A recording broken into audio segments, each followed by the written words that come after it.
I'm Monica Johnson with Marshall Weber, and this is Bookland Calling.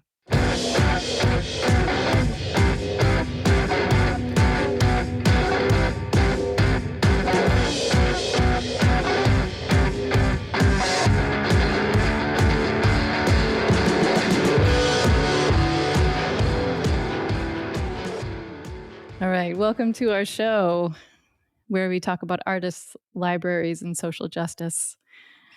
Marshall and I are both artists, and we head up Bookland Inc., an arts nonprofit located in Brooklyn, New York, on the unceded land of the Munsee Lenape people. We created Bookland Calling to amplify voices in the artist book field and to explore art making as a tool for community engagement and social change. And that is why today our guest is the Queer Ecology Hanky Project, which is a traveling exhibition and project that includes 116 artist bandanas from across North America. It's organized by Vanessa Adams and Mary Tremonte, who are both artists based in Pittsburgh, Pennsylvania, and who are both here today. Hi, Mary. Hi, Vanessa. Hi. Hello. So good to be here. This is Mary, using some she, her pronouns over here. Hi, this is Vanessa, and I use they, them pronouns. Could you just identify what queer ecology means to the both of you? Awesome. I guess I can take a stab at it first, and then Mary, you can chime in because I'm sure you'll have things to say. But the Queer Ecology Hanky Project builds on the legacy of the Hanky Code. So in the 1970s in San Francisco, gay men used bandanas to flag sexual desires and preferences out in public. It was a way to kind of be like, this is my taste, this is my desire, this is what I want, but in a discreet way that only other people who were involved in the subculture would know. And the Hanky Code has spread super far and wide and has been adapted by many artists. But we were excited to put our own kind of spin on it with the Queer Ecology Hanky Project and expand outward beyond the human sphere to think about a larger group of community, like community with plants, community with fungi, like a much broader intersecting community to think about as a way of thinking about other queer desires, non-binary desires, trans identities, and sort of meld the human and the non-human and bring into the fold this idea of queer ecology. Mary, do you have thoughts to add to that? I have so many thoughts, but I second what Vanessa said. Vanessa and I had been thinking about having a bandana art show for a while, and then we were out collecting chanterelles one summer about 3 years ago.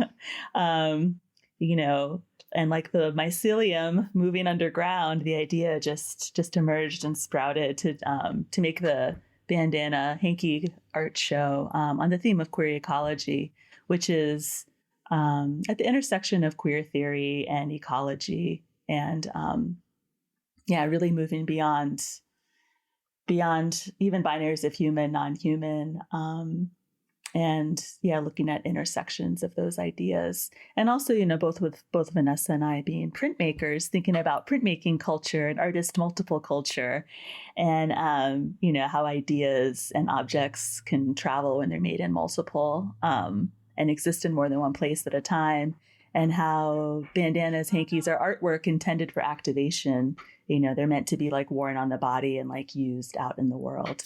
Not just hung on the wall of a gallery. But I've been really thinking about the meat of what queer ecologies is. And I think you can kind of first look at ecologies, which is sort of actually a new, relatively speaking, scientific field, because it was sort of like represented a shift in science from looking at specific organisms to looking at organisms in the context of community. And I was thinking about how that's such an important part of queer ecology, because we're like really looking at those relationships. We're looking at community. We're looking at connections and symbiosis.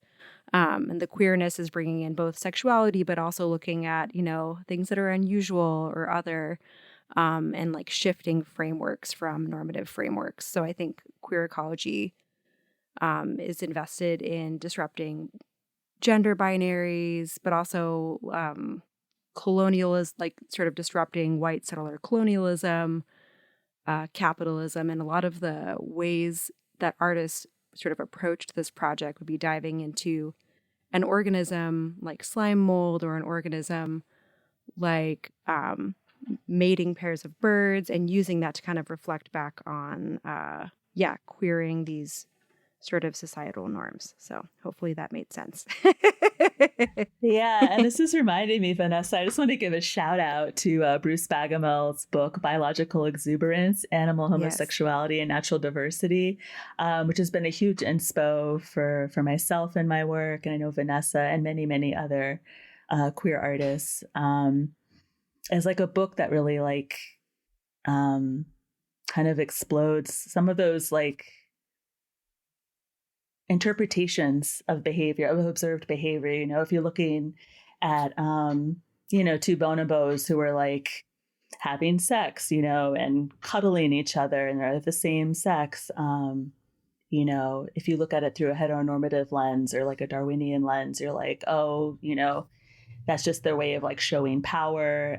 If you're looking at it through a queerer lens, you can be more like, oh, this is a mutualism and a way of communicating and being in community. So Bagamel's book, it's profiles of over 100 different mammals and bird species, and just looking at very specific homosexual and homosocial behaviors that has been observed in those animals for many, many, many years, many of them. But looking at it through a lens that's not heteronormative. So the interpretation is this new layer. I wanted to note that was one of my aha moments when I was reading the most recent book that you two created, which I'm just going to name check right now. It's called Exuberant Possibilities, Queer Ecology Hanky Project. It's a fantastic book. You can find it if you Google it, and you can find it at Booklyn. But the title of the Bruce Bagamel's book was Biological Exuberance, Animal Homosexuality, and Natural Diversity, for anybody who wants to look that up. And that was my aha moment, because I'm like, oh, that's where the exuberant naming convention comes from, and the shout that you were giving it directly, because Mary, you also have a book with the word exuberant in that. I'm just going to pass the baton because I know Marshall wanted to ask something, but maybe we can circle back to the concept of exuberance, and maybe even just thread that into our conversation as we Always. go. But yay. Okay, Marshall, what were you sitting on your hands and wanted to say? Oh, well, I have a preconceived notion, and I also have just a real weird digression, because I was a young man in San Francisco in the 80s and kind of lived in the South of Market through and witnessed a lot of, the flagging culture.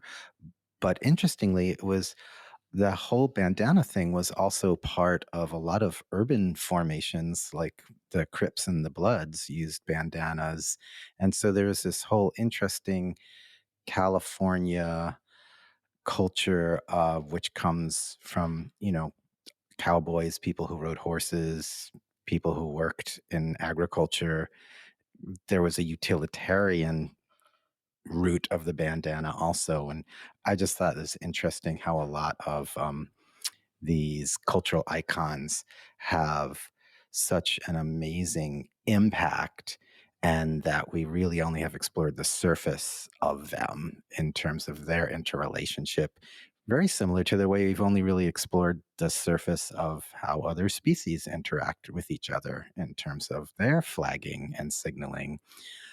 But I was really, there was one point that I really love the origin story of this project.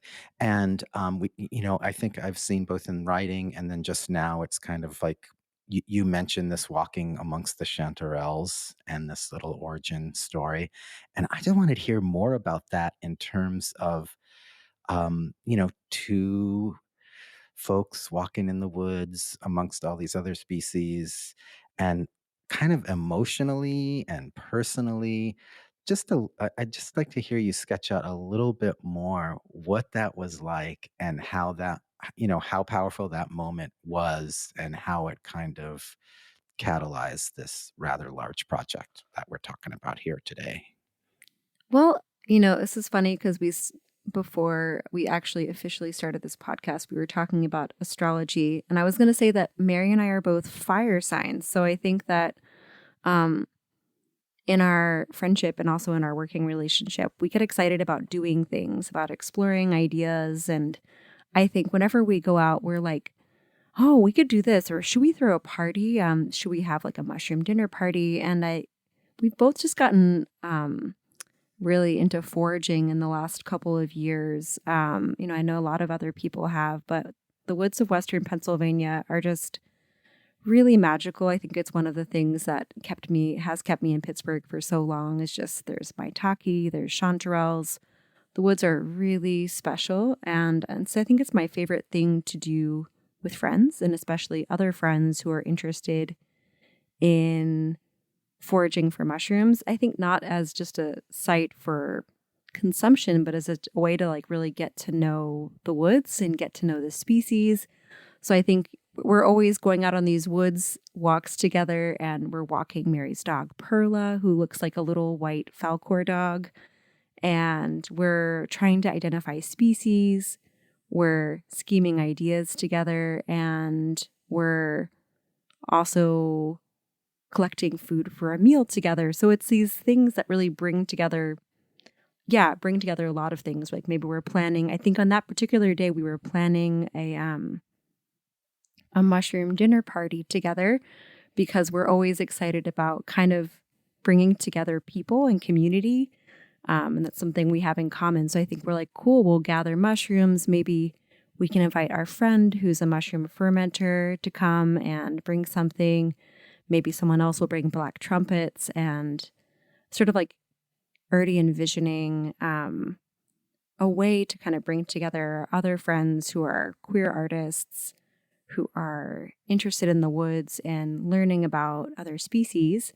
And then instead of taking the shape and form of a dinner party, it began as an art project.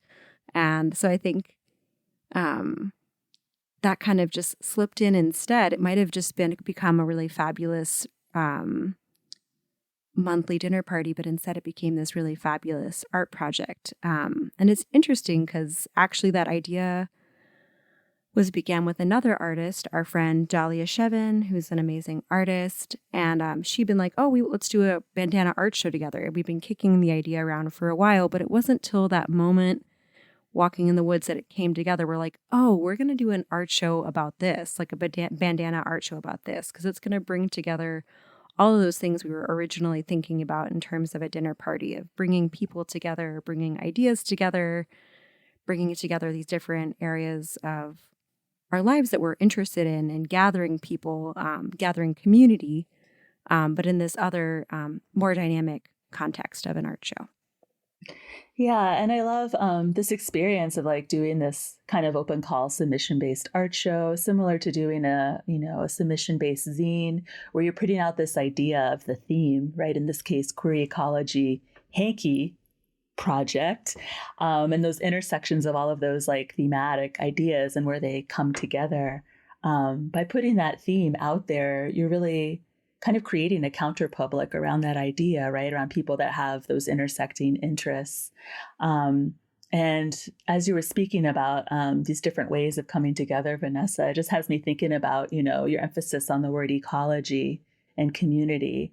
And just thinking about how a project can have its own ecology, and like, okay, so Queer Ecology Hanky Project metaphorically is like the mycelium that's then joining together all of these different ways that it fruits and emerges. It emerges as exhibitions. It emerges as an artist's book, exuberant possibilities.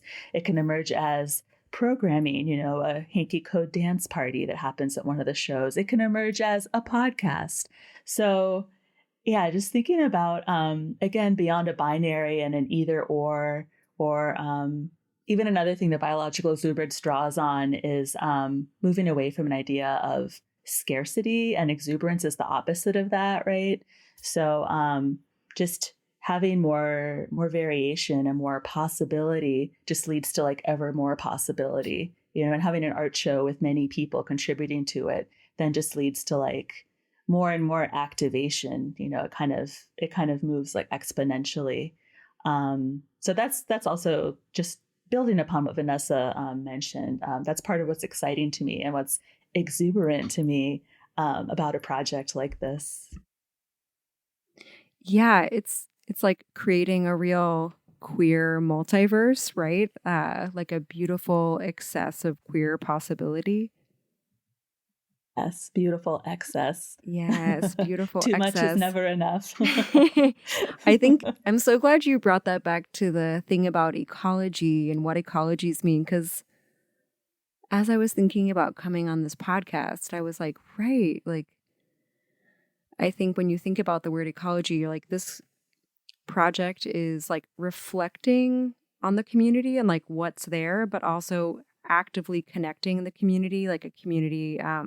The people in this project are DIY artists, academic artists, scientists, amateur mycologists, zine fair people. It's like a really wide spectrum of different kinds of people who are interested in printmaking and ecology, and also then people who aren't actively submitting to the project but are coming to events. And it's connecting a really wide range of people and also building community, which is why it's so cool to come on a podcast, because I think then we're just like connecting these ideas with even more people and just building those links and connections. Yeah, just to build on that too. I mean, you're mentioning programming that that happened last summer when we created our Exuberant Possibilities book while doing hosting a thematic residence at Eureka House. It was thematic residence around the Queer Ecology Hanky Project. So we were working on our book, but also hosting other artists that were part of the project, and they all led programming or worked on pages for the book. And just thinking about putting out programming, putting out these events, you know, promoting them, and all under the umbrella of Queer Ecology Hanky Project is just making different kinds of spaces for queer people to come together and be with each other, right? By just saying, okay, this is a queer, you know, fungal fermentation workshop, or a queer plant walk, or a queer, you know, block printing workshop. So just also thinking through programming that happened at our Pittsburgh exhibition 2 years ago, February 2020, the last queer dance party many of us attended before the pandemic began. But having different kinds of programming, different ways for people to be with the project, with the artwork, and also just to be with each other. You know, I think of that month that we booked out in the Irma Freeman Center in Pittsburgh as just creating this TQZ, right? Temporary queer zone, creating a queer art space for a month, a queer social center for a month. So I think that's something that the project can do. You know, it can like make these TQZs to have people find one another outside of spaces of like nightlife, which are kind of typically the spaces where you think of finding other queer people. The day life. We're into the day life too. I just wanted to backtrack because not everybody will know about Eureka House, and I thought if you could describe that context, which is important, I think that would be of interest. Sure, I can take a stab at that because I was, I guess, first connected to Eureka a few months into its inception through a mutual friend. Kevin Kaplicki, who's a printmaker, a member of Just Seeds, who's also a farmer in upstate New York. And he knew Sam, who organizes the not the Queer Ecology Hanky Project, the Eureka House. It's an artist residency in a mansion, a historical mansion in Kingston, New York. That is a very well-equipped publication studio, as well as like a screen printing studio, ceramic studio, and then just like spaces for people to do all kinds of work. But I got connected there because the Center for Artistic Activism put a call out that they were looking for a printmaker in residence to help on some Free the Vaccine campaigns, and then also some voter engagement campaigns. So this was in fall 2020. And so I got pulled in to do that work. And, you know, it was maybe the third round of residence that Eureka had. They had just begun a few months before. And it's small, you know, maybe 5 people can be there at a time. But I was like, this resource is amazing. This space is beautiful. And I just want to bring in more people that I know to do work here. So I pitched the idea of Queer Ecology Hanky Project coming the following summer to make an artist book. And then Sam was like, oh, you've already been here. Sam Lieberman, sorry, is his last name. Do you guys want to host the residency for a month? We want to try out having other people be the hosts. And so we're like always like, yes, another project, another way to be in the project. Sure. Yes, we'll take that on. So I don't know if that's like enough context for it. It's very low profile. There's no website for it. But they do have an Instagram called Eureka Mindspace. I actually just have a question about hankies and what your relationships are to hankies. I know that you talked about them as being part of the queer or like the gay male flagging culture, but like, what do you love hankies? Do you wear hankies?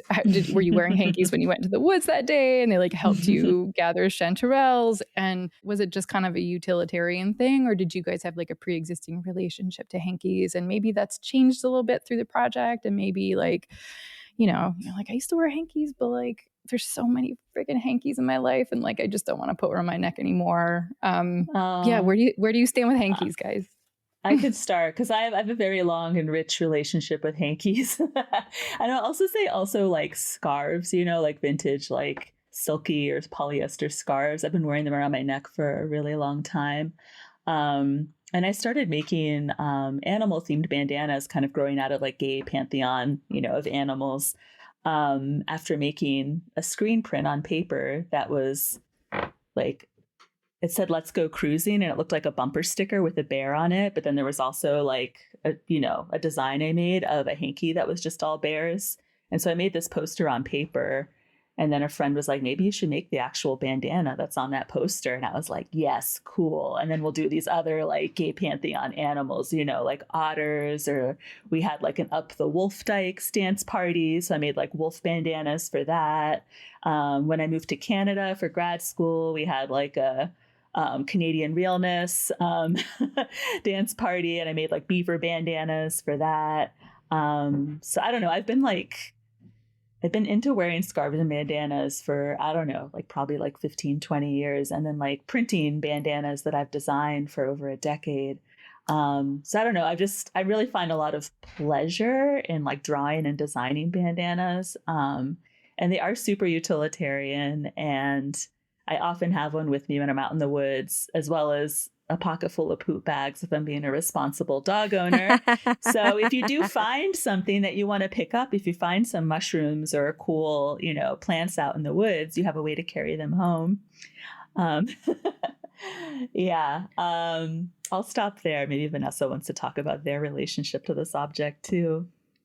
Well, funny enough, before this project, Mary and I collaborated on a hanky together, right, Mary? Wasn't it before the Queer Ecology Hanky Project? It was. I think so. It's true. We made an edible mushroom hanky shortly after we moved into a shared studio at Babyland, which was a collective art space here in Pittsburgh, which is now defunct. But we made that collaboration, which is probably another little seed of this project. But I don't wear hankies. Like, no, it's just not part of like my personal fashion lexicon. But I use hankies sort of for two main purposes in my life, and I think it's actually kind of a parallel to the project. For like sort of like fetish usage, and then like practical woods usage. I think because of the like erotic associations with hankies, perhaps I use them to like tie up all my sex toys and dildos. You're like, oh, they're just protected in my shelf in the closet with some bandanas. They're not getting dusty. So I've got like a little beautiful hanky bundle of dicks. And then I always bring them with me to the woods to tie up my mushrooms. Love it. I love it. So I'm like Boy Scout at home, Boy Scout in the woods. Do you bring that bundle of dicks to the woods sometimes too, or is that too personal? I don't know. I like a bundle of dicks. No more bag of dicks. A bundle of dicks. Just a bundle. Speaking of bundles of dicks in the woods, it's almost morel season. One of the most phallic of all the mushrooms. Wow. So stoked. Yummy. Can't wait. Okay. Like, I want to go back to this idea of like this project called your life. And it's only because I'm like using the part of my brain that's like, okay, well, what is it still? Like, what is it? You know, and part of that is like, it doesn't have a website, meaning like there's no queerhankyproject.com. There is an Instagram account, and you can find, both of you have your own websites. And so there's like we do have a site for the project though. You do? Okay. I'm so sorry. I am not That's a good okay. Googler then. It's low key. Yeah, what's the URL? We'll just say it right now. It's hankyexhibit.bigcartel.com. We created it when we were doing some like mutual aid fundraising in summer 2020 with hankies from the project that we were raffling for some like land and housing projects that centered Black and Indigenous BIPOC folks. So we made it just as like a site to sell like raffle tickets, but then it's also a landing pad with like info about the project, and we're working on building that out a bit more too. Even in like the name of the book, you know, Exuberant Possibilities, is just hopefully just demonstrating a bunch of expansiveness, right, and capaciousness. And I love I feel like Laverne Cox coined this term of possibility model rather than role model, and I just like love that. And I worked with teens for a long time at the Andy Warhol Museum here in Pittsburgh. And just like a big crux of like doing youth art programming was just like bringing a bunch of possibilities in front of like young people, you know, and like not being like, this is the way, this is the coolest possibility, but just showing them a bunch of different possibilities, a bunch of different possibility models. And then you can see what sticks, but just like exposing people to some exuberant possibilities, I think is like a big point of the project. And I just feel a lot of the work I do, be it like DJ and organizing events or making like printed objects that people can use to flag to one another or just for visibility. It's all about like making space for connection and like thinking about different ways that can happen. But I do think, you know, if you want to get down to like the political moment that we're in right now, you know, I feel as far as like trying to like legislate gay people out of existence, biological exuberance just, you know, makes this super compelling, strong counter argument of like the naturalness of homosexuality and queerness. You know, there's just like no denying it, you know, if you read that book. So how could you say that it does not exist? Yeah, maybe Vanessa, you could comment, and then I'm curious after that if you could. There were some instances of like queer ecology that I noted from some of the book that I wondered if you guys could talk about. But I can sort of frame that up after you're done with your comment. Of course. Yep. Yeah, I think just a couple of things about possibility modeling, and then also about the political implications of the work.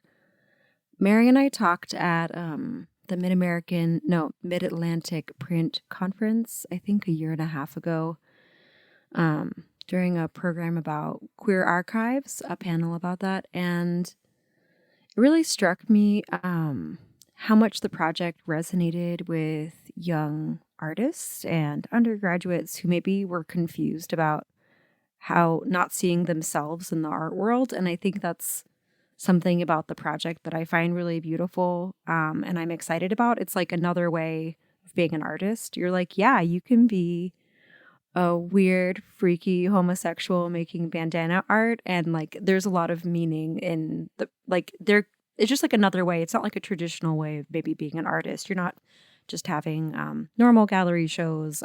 It's an unusual path and an unusual project, and I think it was people who were younger artists, I think, were really interested and inspired to see sort of just like another way of being an artist in the world. So that was really meaningful to sort of put that possibility out there. But then I just wanted to touch back about the political nature of the work. And I think, Monica, this is going to tie back into some specific instances of the project. Just one of the most important thing about this project is just envisioning possibilities and specifically using sort of all of the beautiful and myriad examples from queer ecology to sort of really help us think through this political moment, and also hopefully envision ways to transform and transcend. Thinking about all the anti-trans legislation, there's just so many artists who sort of like took a direct look at transness and liminality in the natural world. A couple different artists looked at the work of Merlin Sheldrake, who wrote the book Entangled Life, which is one of my favorite books. And there's an amazing quote in there that says, "Fungi are body in motion," because mycelium doesn't have a set form.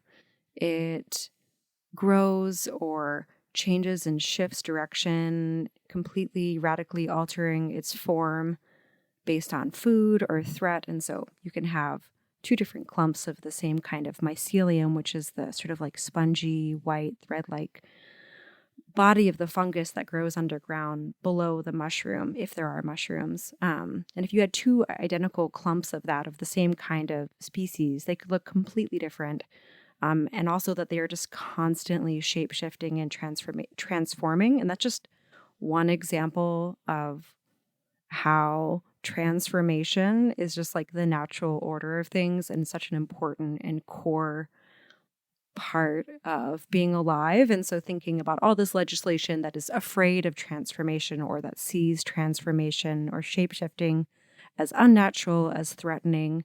And I think there's a lot of people, scholars and also artists, looking to that. And several artists in the book made work sort of about these liminal states of shape-shifting, fungi, and other different like butterflies who are gynomorphs. Someone's going to have to look up how to say that word. But there's just an incredible amount of shape-shifting and transformation that happens and really gives us like windows to the future. One of our artist collaborators, who's actually part of our studio, Devin Cohen, made an incredible piece about slime mold. So did Jack Groves, because they're these incredible small unicellular organisms that can live on their own as just their own little free-floating unicellular organism, but also can join together to form these complex organisms of thousands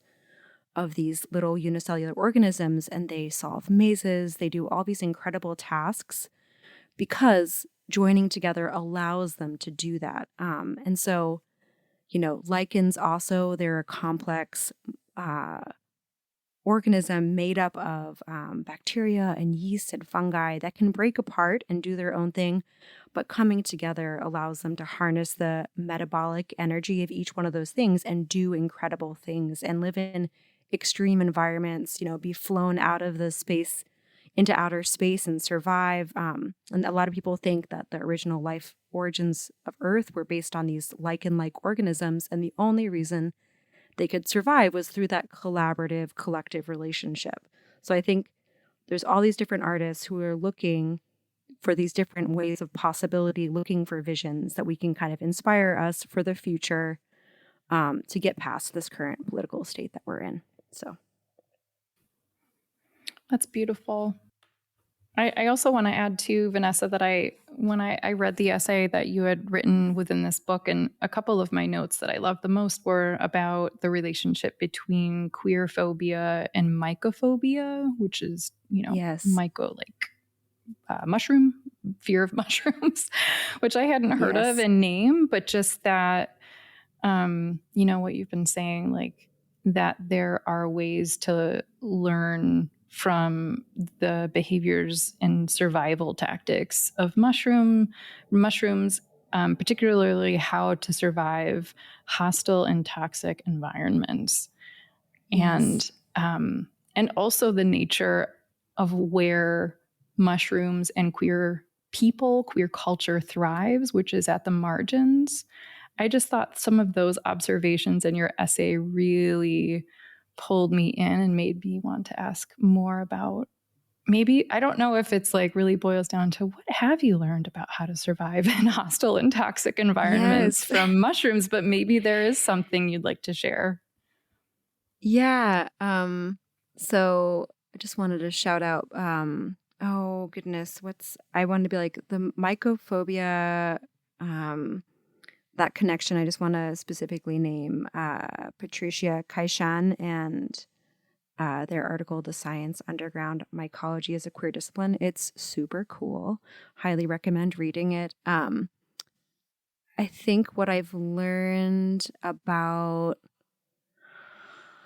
survival and fungi, couple things. I think that fungi make me feel positive about our possibilities in the future. There's a really beautiful book by Anna Singh, The Mushroom at the End of the World, on the possibility of life in capitalist ruins. And that book, I think, thinks a lot about sort of the perils of purity or seeking out purity culture and how much beauty and possibility exists in these imperfect, possibly polluted, imperfect environments. And that gives me a lot of peace to think about the mycological communities that are thriving in these states of ruin and the states of our capitalist ruins. So one thing is just to have hope based on how much beauty does take place in these environments. And then also just really finding ways to act as a collective. And again, it's like I feel optimistic when I think about lichen and fungi because these aren't utopias.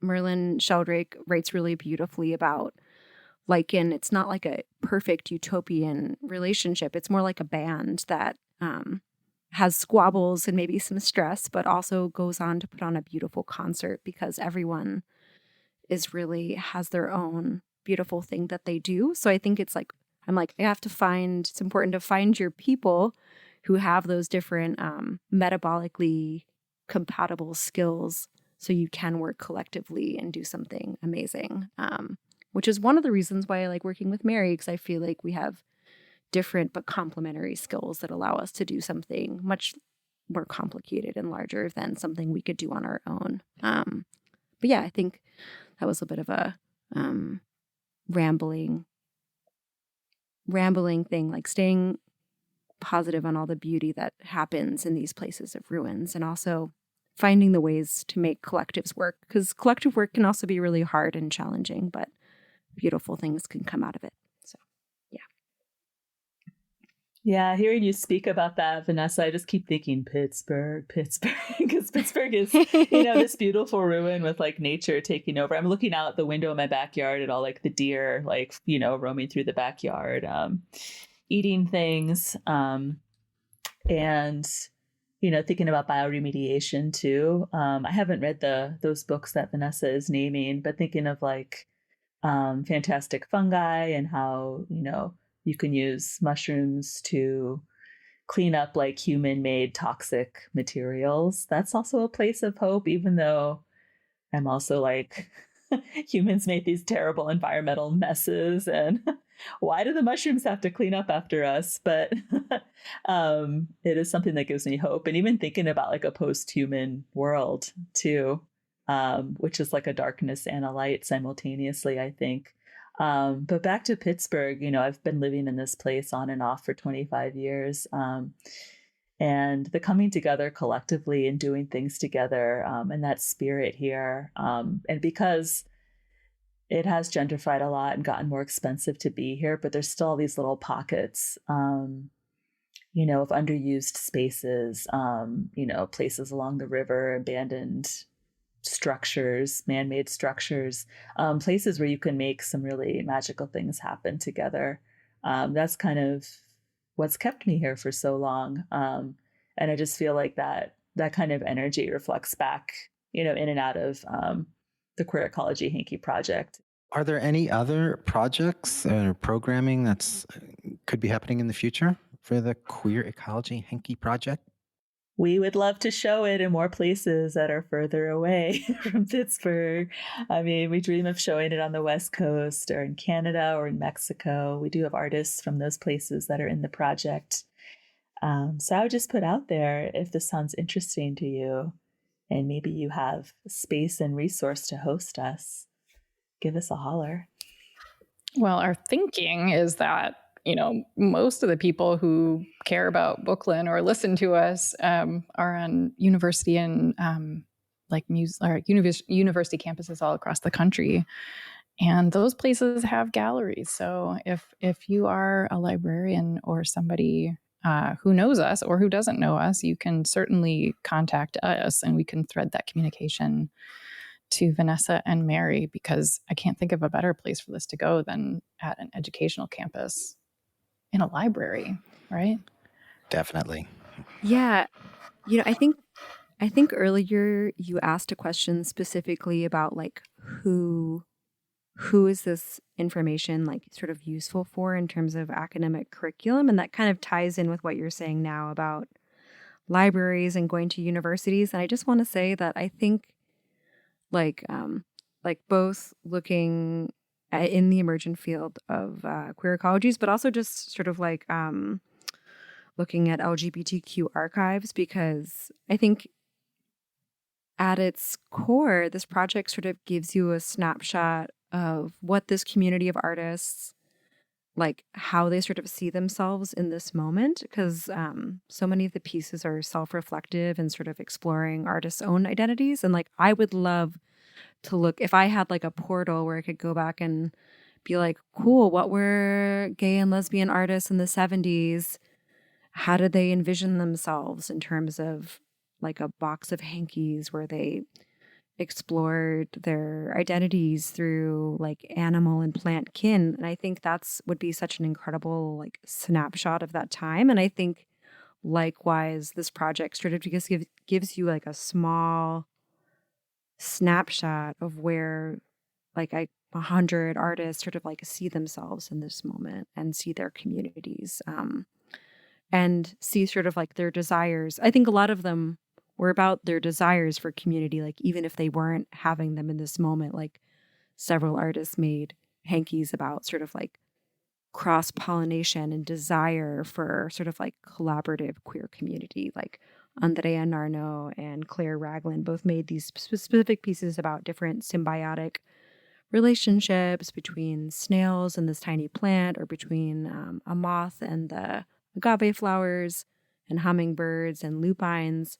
But they were all sort of like envisioning and desiring this sort of like cross-pollinating queer community. So yeah, embedded in a lot of these hankies are people's identities and desires. And I think that just provides a really interesting window into where the sort of like expansive queer and trans community is at. But we do have another project at the forefront in the near future, which is creating a box set of this Queer Ecology Hanky Project for Brooklyn. Yay. That will include some of the physical bandanas of the project, as well as the book, as well as a bunch of ephemera, posters, and other ephemera from the project, which we're hoping to put together later this year, maybe for release in the fall. And also our Hanky Project collaborator, Corinne Teed, who has a really interesting piece in the book about microbes and queer ecology. They're going to be hopefully organizing a queer and trans ecology symposium where sort of like artists, writers, and academics and intellectuals can talk about some of these ideas. So that will also be on the future radar, just continuing to dive in and unpack so many of these amazing ideas. I mean, one thing, I think that there's a lot of bracketing around the word queer, which I think is one lens of the project. But I also think what's amazing to me is from the ecology side, it seems like a lot of what you both have been talking about is it's kind of an almost a program of decolonization of nature itself, which I think is really interesting. Yes. And I wanted to mention that both in the light of like animal liberation as well as LGBTQ plus liberation and all kinds of human rights movements. And I don't know if you've heard that there's a very interesting thing going on at the Bronx Zoo, where a legal team is filing to give one of the elephants there habeas corpus writ so that they can move the elephant to a sanctuary. if the judge gives them this writ and the elephant gets moved, what's interesting about it is the moving to the sanctuary is almost kind of the Trojan horse, but it means that the elephant has personhood. And in American and British common law, animals are things. Like only corporations, human species, and certain other like social designations have human rights or an actual personhoods. In the United States, animals don't. So I think there's an interesting correlation to like in the same way that, enslaved people weren't persons, Native Americans weren't persons, queer people weren't persons under actual law. So now those liberation movements have extended into environmentalism and now in a more even sophisticated way into ecology. And it is bringing up these very existential kind of issues, which I think, the Hanky Project brings up these issues in some very personal, material, and tactile ways. And so I was kind of laughing when Monica was asking you, like, the what is the point of it question. And I just kept on thinking all the people who always look at me and say things like, well, what are the deliverables here? And I thought that That's true. that there are so many deliverables here that appeal to so many audiences that, these are the really crucial issues, because while we're all involved in decolonization and liberation movements, it's sort of not about just us humans anymore. Like, these relationships that you guys are drawing between, you know, um, the non-human species and ourselves kind of all point out the fact that, we all need liberation from, the animals need liberation from this stuff. We need liberation from this stuff. It's kind of a mutual journey that we're all on, with sort of whether we acknowledge it or not. And I love that issue of you're constantly underlining, however you want to talk it, connectivity, resonance, intersectionality, ecology. And I think that it gives a great deal of exuberance to the project, and rightly stated. So thanks. Wanted to thank you for your work. I really love that. Yeah, I love that so much because thank you for bringing that up, because one of the main points about queer ecology is just bringing center stage the more than human world and just shifting that focus. So I'm so glad you brought that up, and I just made me think of this one particular artist's work who I just wanted to highlight, who is Sarah McDermott, who also goes by Chemlon, made this really beautiful hanky piece about mussels and other shellfish from the Ohio River. So it's sort of, instead of like this idea of manifest destiny, the hanky sort of proposed an idea of manifest reversal and imagined a time when the Ohio River would be liberated from the bonds of the levee and all of the different species of mussels and clams that would thrive there, that had previously thrived there before it was before its course was cemented into place. So that just really specifically sort of spoke back to what you're saying about decolonization and the land and the language that we use to talk about things. And it's one of the most exciting parts of the project, and also reminded me of one of the challenges of this project, which I just wanted to speak out loud, is that there are so many interesting ideas. And I know that seems like a silly challenge, but it's like finding space to talk about all the different exciting elements that artists are bringing to this project is actually really hard. And that was one of the motivations for making a book. And after we finished the book, I was like, cool, we're going to have to make another book. That's always.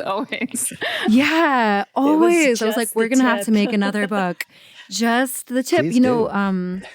Accompanying the project. Yeah, we have a beautiful packet of statements and writing by the artists. And I know some people sit down to read those, but also it's a lot because there's 115 artists in the project, 116. And there's so much beautiful material there and ideas and exciting possibilities. And I think that's really the challenge, is just uplifting those ideas, bringing them to the forefront, sharing them, connecting those ideas to people and spreading them and just making space for them, because there's a lot of exciting ground to cover. And so finding the space to really make for all those different ideas. And I'm glad we got to touch on some of them today. And there are so many more we could talk about. So that's always a challenge, but a good challenge, I think. Yeah. Going back to the visual of Vanessa and Mary in the forest, looking for chanterelles and identifying that in this moment that's sort of pandemic influenced. I think that is a very strong cultural moment that a lot of people revisited during the pandemic, which is that the forest really provides the protection for a lot of us, and provides safety. That's been true since humans have existed. And also, you can't care for things that you aren't in relationship with. And so part of my own pandemic experience with the woods is understanding that having the relationship with the living things that are off the grid, that haven't really been put into the X and Y axis of things that are growing wildly, forces the acknowledgement that they need our protection too. And so there's kind of a circuitous relationship that happens where you find the forest in moments where you need protection, whether it's something like forest bathing or if it's nutrients, that you can get from wild mushrooms and things like that, or if it's just to find a quiet place that feels safe to put your thoughts in order so that you can address the rest of the world. But being there puts you in a relationship with those things, and then you realize how much they need our protection and advocacy and space provided for them to live and breathe. And so that just feels like a very broadly and deeply urgent relationship to build. And that is the end of my thought. Well, I just wanted to, thank everybody, because it was really fabulous listening to you all.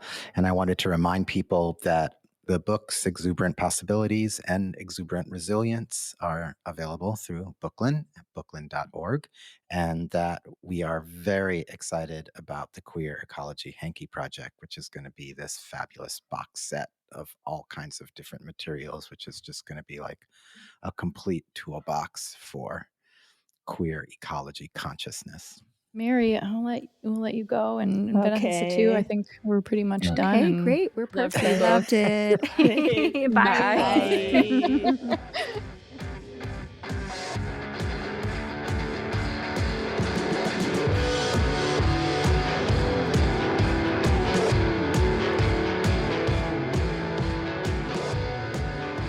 This podcast was made possible in part by funds from the New York City Department of Cultural Affairs and in partnership with the City Council, and from individual donors to Booklyn Inc.